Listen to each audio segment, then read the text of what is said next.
Hello बच्चों।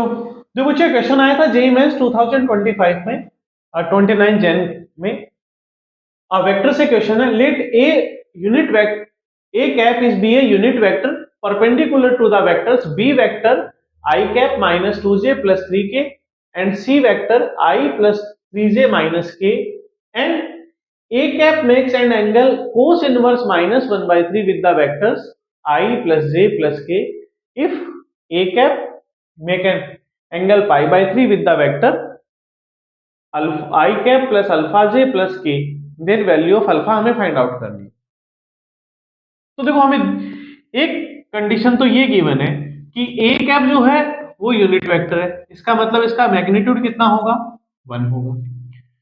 दूसरा given है ए कैप परपेंडिकुलर है बी वेक्टर के और ए कैप परपेंडिकुलर है किसके,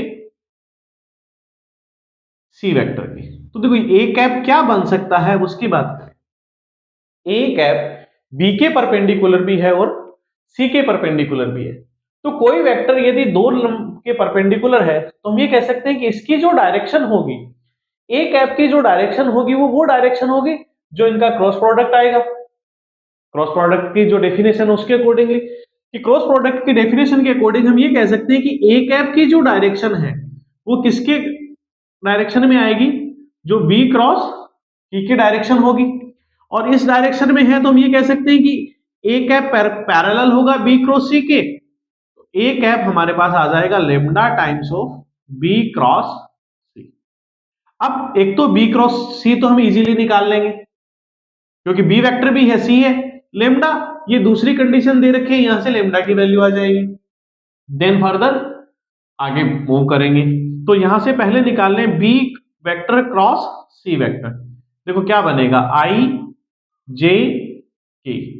बी वेक्टर कितना गिवन है, आई cap minus 2j plus 3k, तो 1 माइनस 2 3। सी वेक्टर गिवन है 2i plus 3j minus k, तो 2 3 माइनस 1, ये कितना आ जाएगा, माइनस का माइनस और माइनस प्लस का 2 माइनस 7 सॉरी माइनस 3 9 आई कैप। देन माइनस इसको मल्टीपल करोगे माइनस का 1, इधर मल्टीपल करोगे माइनस का 6 जे कैप प्लस 3 माइनस का 4 होगा और एक माइनस का सिंबल आता है तो प्लस का 4 ए कैप। तो यहां से आ जाएगा माइनस का 7 आई कैप प्लस का 7 जे कैप प्लस 7 के। तो ए यूनिट वेक्टर क्या बनेगा, ए यूनिट वेक्टर था lambda times of B cross C. तो यहां सब में 7 आ रहा है तो 7 भी कॉमन ले ले तो इसको कहते हैं lambda 7 equals to i plus j plus k. अब लेमडा की वैल्यू निकालनी है। लेमडा के लिए हमें एक दूसरी कंडीशन भी गिवन है, तो यहां पुट कर दो मैग्नीट्यूड ऑफ लेमडा कितना बनेगा 1। तो स्केलर का मैग्नीट्यूड तो अलग ले लें 7 लेमडा, इसका मैग्नीट्यूड देंगे तो अंडर द रूट 1 का स्क्वायर प्लस 1 का स्क्वायर प्लस 1 का स्क्वायर इक्वल्स टू 1। तो 7 lambda equals to 1 upon root 3। Lambda की वैल्यू कितनी आ जाएगी, प्लस माइनस 1 बाई 7 रूट 3।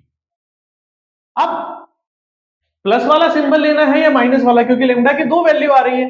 ये डिसाइड करने के लिए हमें दूसरी कंडीशन दे रखी थी, एक और कंडीशन दे रखी थी कि इस वेक्टर का ए कैप के साथ यदि एंगल निकालेंगे तो कोस थीटा की वैल्यू कितनी आनी चाहिए, माइनस का 1/3 आना चाहिए।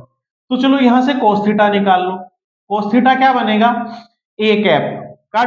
अब ए कैप के लिए पहले ट्राई करते हैं प्लस सिंबल के साथ, तो प्लस का 1/7 रूट 3 इंटू माइनस का आई मैं यहां रख दे, और 7 लेमडा था तो 7 ये बन जाएगा। ए कैप क्या बनेगा, ये वैल्यू पुट करें तो प्लस माइनस 7 से 7 कैंसिल 1 अपॉन रूट 3 माइनस का आई कैप प्लस का जे कैप प्लस ए कैप। तो यहां से 7 नहीं आएगा, प्लस माइनस आएगा। हम पहले ट्राई कर रहे हैं प्लस सिंबल के साथ, तो माइनस का आई प्लस का जे प्लस के का डॉट प्रोडक्ट करवा दे आई प्लस जे प्लस के साथ, तो अपॉन मैग्नीट्यूड ऑफ ए। इसका मैग्नीट्यूड दोगे या हम कहते हैं कि 1 अपॉन रूट 3, इसका मैग्नीट्यूड देंगे तो रूट 3 और अगले का मैग्नीट्यूड देंगे तो भी रूट 3, ये कैंसिल। और यहां से 1/√3 और 1/√3 1/3 बन जाएगा। आई डॉट आई माइनस का 1 प्लस 1 प्लस 1 ये कैंसिल, तो आ रहा है 1/3। तो प्लस के सिंबल के साथ 1/3 आ रहा है, जबकि क्या आना चाहिए था, नेगेटिव आना चाहिए था। इसका मतलब प्लस वाला सिंबल यहां नहीं काम आएगा, कौन सा आएगा, माइनस। तो ए कैप हमारा बन जाएगा माइनस का 1/√3 इंटू माइनस का आई cap plus J cap plus A cap.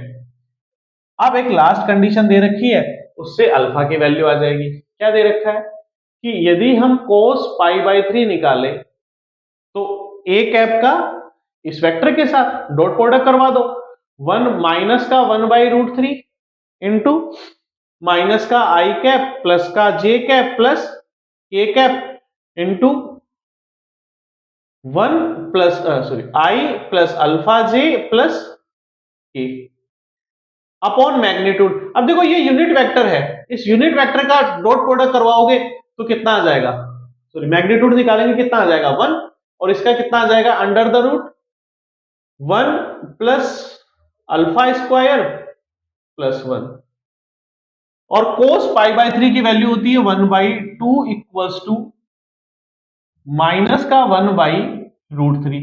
Dot product करवाएंगे ऊपर तो बनेगा माइनस का 1 प्लस का alpha plus 1 upon under the root 2 plus alpha square, इससे ये कैंसिल।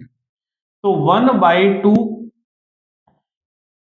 क्रॉस मल्टीप्लाई करते तो √3 into under the root 2 plus alpha square minus equals to minus alpha. अब देखो अल्फा स्क्वायर में एक क्वाड्रेटिक इक्वेशन बन रही है जिसका हमें सॉल्यूशन करना है।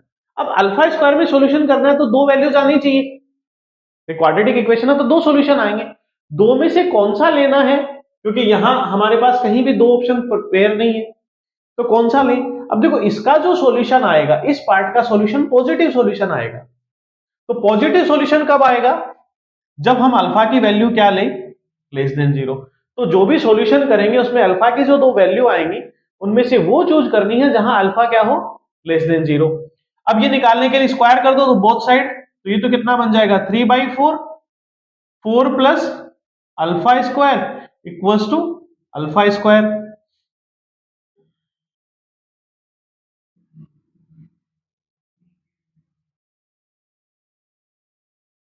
और उसका क्रॉस मल्टीप्लाई कर दें तो 4 नहीं होगा, स्क्वायर करेंगे तो स्क्वायर रूट ही हटेगा, ये कितना आ जाएगा 2।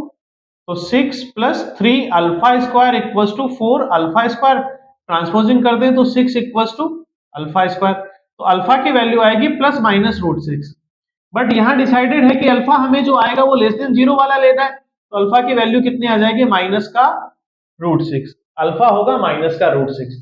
Option C, option C correct answer है। थैंक यू बच्चों।